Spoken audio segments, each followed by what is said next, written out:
तुर्क सदर रजब Tayyip Erdogan ने ऑस्ट्रियाई सदर के दफ्तर पर इसराइली परचम लहराने को कड़ी तनकीद का निशाना बनाया। तुर्क सदर का कहना है कि दहशतगर्द रियासत का परचम लहराने का मतलब है कि आप दहशतगर्दी की सरकारी सरपरस्ती कर रहे हैं।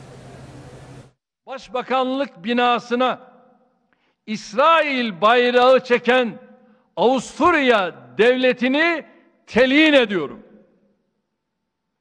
Böyle bir resmi makama bir terör devletinin bayrağını çekmek, terörle iz düşümü bir hayat yaşamak demektir. Avusturya devleti herhalde soykırıma tabi tuttukları Yahudilerin faturasını Müslümanlara ödetmeye çalışıyor.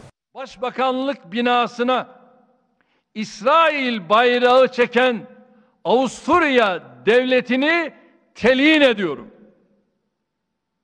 Böyle bir resmi makama bir terör devletinin bayrağını çekmek, terörle iz düşümü bir hayat yaşamak demektir. Avusturya devleti herhalde soykırıma tabi tuttukları Yahudilerin faturasını Müslümanlara ödetmeye çalışıyor.